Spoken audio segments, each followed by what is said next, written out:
માફિયાઓ આડેધડ નદીમાં ગેરકાયદેસર રેતી કાઢે છે. એનું મેન કારણ આ છે.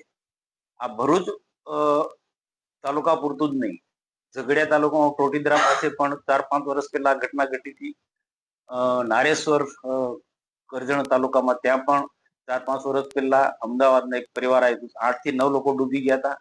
અને થોડા સમય પહેલા 4-5 મહિના પહેલા જ નર્મદા જિલ્લાના ચાણોદ પોઈસા ગામે ત્યાં નર્મદા નદીની અંદર એ પણ આ રીતના ત્યાં લૌકિક ક્રિયા માટે, મરણોત્તર વિધિ માટે બધા આવતા હોય, ત્યાં પણ એક પરિવારના 4-5 લોકો આ રીતના ડૂબી ગયા.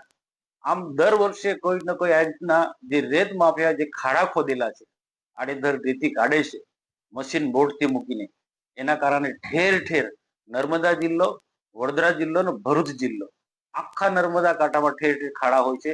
અને આવી ઘટના અજાણા માણસો આવે છે, એમને ખ્યાલ હોતો નથી કે અહીંયા ખાડા ઊંડા છે. આ રીતના માફિયાની સામે કાયદેસરની કાર્યવાહી થવી જોઈએ અને આવનારા દિવસોમાં ભવિષ્યમાં નિર્દોષ લોકો ભોગ ન બને એના માટે તંત્રએ કાળજી રાખવી જોઈએ. અને આના માટે મેં જવાબદાર હું ઠેરવું છું 3 જિલ્લાનો જિલ્લા વહીવટી તંત્ર, ભરૂચ જિલ્લાનું વહીવટી તંત્ર હોય, વડોદરા જિલ્લાનું વહીવટી તંત્ર હોય કે પછી નર્મદા જિલ્લાનું વહીવટી તંત્ર, આ બધા જ લોકોની મિલીભગત અને ગાંધીનગર સુધી એમની લિંક હોય.